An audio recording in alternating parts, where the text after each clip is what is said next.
Hey everybody, got a quick video for you here on utilizing the new appointment scheduler in Google Calendar for specifically for the purposes of parent-teacher conferences.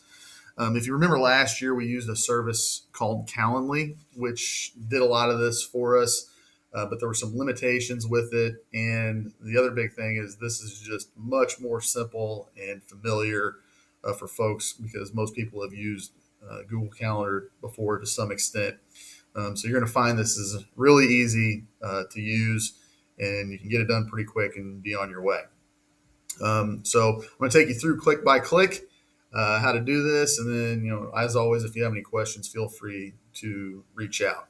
So we'll start by you're going to navigate to the 17th and the 18th when parent teacher conferences are this year, and then it starts out like creating any other event. You click in your calendar, you can click create up in the top left hand corner there. And then it's going to bring up this box here where you're going to name the event. The other thing, though, is by default, event is chosen. We're going to go over here and click on appointment schedule. And then you can see it's trying to pre-fill some stuff out for me because I've used it previously. By default, yours is probably going to be set to create a new appointment schedule. If it's not, if you have used it before, you're going to want to make sure that it's set to that. Okay. And then we'll name it. So name it something simple that parents can recognize. I'm going to name it RCMS Parent Teacher Conferences. And then I hit continue. Okay, so it's going to bring up a pane over here with some options for us to go through. The first one is how long the appointments are going to be. We want to set these to 20 minutes. That's not a default option. So I'm going to hit custom and I'm going to change it to 20 minutes. And I'll click done. The next thing is general availability. So by default, it wants to repeat this on a weekly basis, which is kind of what I use. But for this instance, this is a one-time deal. So we're going to change it to does not repeat. All right. And so we can go ahead and we can make this 5 to 8, which is what we've got on that Thursday evening. But you can also, if you are a parent yourself and you've got a conference with another teacher, you can click the plus button here and we can say, okay, hey, I've got a conference with my child's teacher at 6:15. So I'm going to go from 5 to 6 p.m. And then I'm going to go ahead from there and say my next openings are going to be from 6:45 to 8 o'clock. You can see over here, it splits it up and kind of figures that stuff out as you go. I'm going to go ahead and change this back though and make it 5 to 8. Just know that that's an option that's there for you. And then we also have availability on Friday the 18th as well. So I'm going to go ahead and select the 18th, and that's going to run from 9 to 1 p.m. Okay. So now I have the scheduling window. And so the big thing here is by default, it will let people schedule appointments up to 4 hours before the appointment begins. Last year, we kind of settled on the idea that allowing that was not a good option. And so we eventually set it to 24 hours. So in other words, the parent or guardian has up until 24 hours before the appointment slot to schedule it. Okay. And then after that, they would have to call in or contact you directly or whatever else.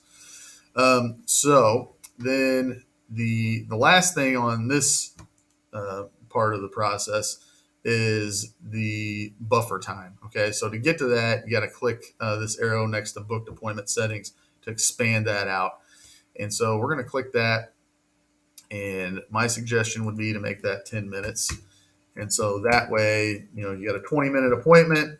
You can go over by 5 minutes if need be, and you still have 5 minutes to get yourself ready to go for the next one. Okay. So once you got that done, you can hit next. And then booking page photo and name is by default. It's going to be whatever your Google stuff is. If you want to change that, you actually have to go into your Google account settings and change that stuff there. So the next thing is location. Now, this is one thing that's kind of limiting compared to Calendly. In Calendly, you could actually, the person making, the appointment, scheduling the appointment, could choose what kind of appointment they wanted.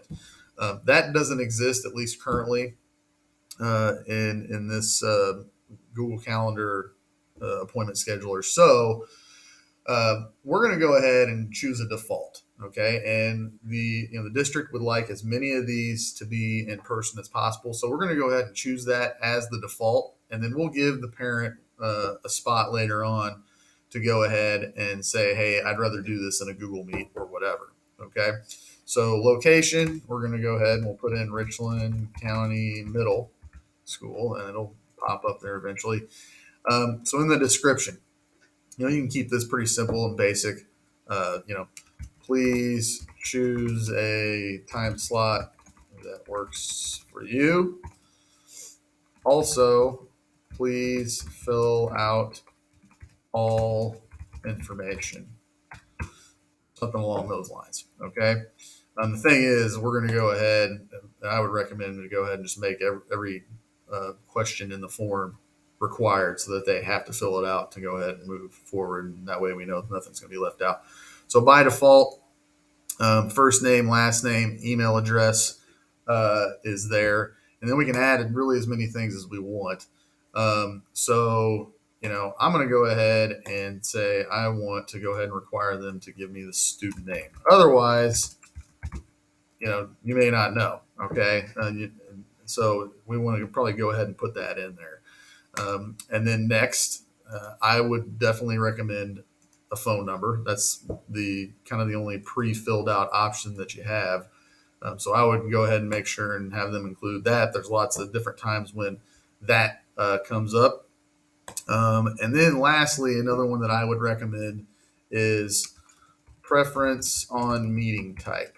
And then go ahead and put the options in there for them. In person, Google Meet, or phone call, and make that required. Okay. And then if you want to, you can put whatever other questions you want in there. Do you have any concerns that you'd like me to be aware of ahead of time? Is there any information that you want me to make sure to have on hand? That sort of stuff. Okay. I would not mess with required email verification. We're asking them to go ahead and fill out their email address. Requiring them to verify their email creates other things that they're going to have to do that could cause hiccups. So I would leave that one alone. Then lastly, you have reminders. This is one of the big pluses to using this instead of the free version of Calendly. Is it will go ahead and send out reminders to everybody involved, and you can do as many as you want. Default is one day before. That's probably a pretty good option. And if you want to add more, you can do that. A couple hours beforehand or whatever. So that's up to you. So then finally, we're going to go ahead and click save. And so my slots are all saved and set up and ready to go, and it creates a booking page for me. And you can preview that. I'm going to go ahead and I'm going to choose to share this. And this kind of brings up something that needs to be part of the conversation as well. One of the benefits of doing things this way is it allows you to go ahead and decide who and when you're going to send this stuff out to. So if you would like to send this information out to your more at-risk students, your students who are struggling, first, so that their parents get dibs on the prime time slots, you can do that, and then later on send it out to everybody else. So that's one of the benefits of doing things this way. Okay, so you're basically going to copy the link, and then you can put that into a a Skyward message, or send it out via email, however you want to accomplish that. So I'm going to go ahead and I'm going to paste this into a window that belongs to my wife so we can get an idea of what the other side looks like. Okay. So this is, and they'll be able to see by the time you send this out, it'll be November, and they'll see these dates are highlighted down here. so they can click on these, and then they see the available time slots. Okay, so they can choose what slot they want. It's pretty straightforward. It pre-filled some of this stuff out for me. That may or may not happen for the person depending on how they're whether they're logged in and all that kind of stuff. But it's pretty straightforward regardless. And then they can fill out um, their phone number, and then the student's name, and then this is where they choose their preference for the meeting type. So let's just say, like I said, hopefully most parents are going to choose in person and all that kind of stuff. But let's say they choose a Google Meet, just so we can walk through what you'll have to do at that point if that's the case. Okay, so then I'm going to click book, and I'm going to get a little confirmation. I'm also going to get an email. The teacher's going to get an email with that information in there as well. So that stuff will all come through. That should be pretty familiar to you. Okay. So now I am going to get out of here, and you'll see I've already got a appointment showing up on my calendar. Okay. If I click on that, it's going to open up the information. And in a quick preview here, I can see, okay, this is for Hadley Denton. I can see who booked it, just, all the other stuff. And I can also see that they chose to have a Google Meet instead of in person. So what do I do now? Okay. Well, there's lots of different ways to go about this stuff. I'm going to show you what I think is kind of the simplest way to go ahead with this. So I'm going to click the pencil up here at the top of this event, and I'm going to choose that to edit the event. And you can also see here, hey, if this person says, hey, I need to cancel or whatever else, or if you have to cancel, you can click that and it'll actually open the slot back up. Okay, so just so you're aware of that. So what I'm going to do now, because this person chose a Google Meet, I'm going to click this blue button that says Add Google Meet Video Conferencing. And then the next thing you're going to have to do is send that link to them. So it can be kind of up to you whether you want to do it right away or if you want to wait till it's closer to time to do it, or if you want to do it multiple times just to make sure that they've got the information. Whenever you decide to do it, what you're going to do is after you've clicked that blue button to create a Google Meet within this appointment, you're going to click the copy conference info button right here. It's going to copy it to your clipboard. And then you can just click the email guests button. And then if you want to, you can put out here to the side Google Meet info, and then just paste it into the message area. And then I suggest deleting the phone number stuff. Okay, you've got their phone number that we don't really need that option. And that way it's not confusing. There's not a bunch of extra information. There's just a link there for them to click on, and then they're good to go. Okay. And then you can click send, and it's going to send that information out. You'll get a copy of that as well. Okay. So that's pretty much it as far as it goes. And I'm going to go back and get that out of there. So as people schedule events with you, you're going to see them pop up on your calendar there.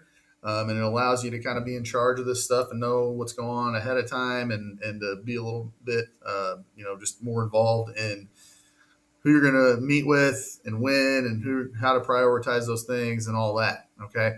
If you have questions on this, please don't hesitate to let me know, and I'll be happy to help you get this all set up. And, like I said, just reach out, and I'll be happy to do whatever I can for you. Have a good day.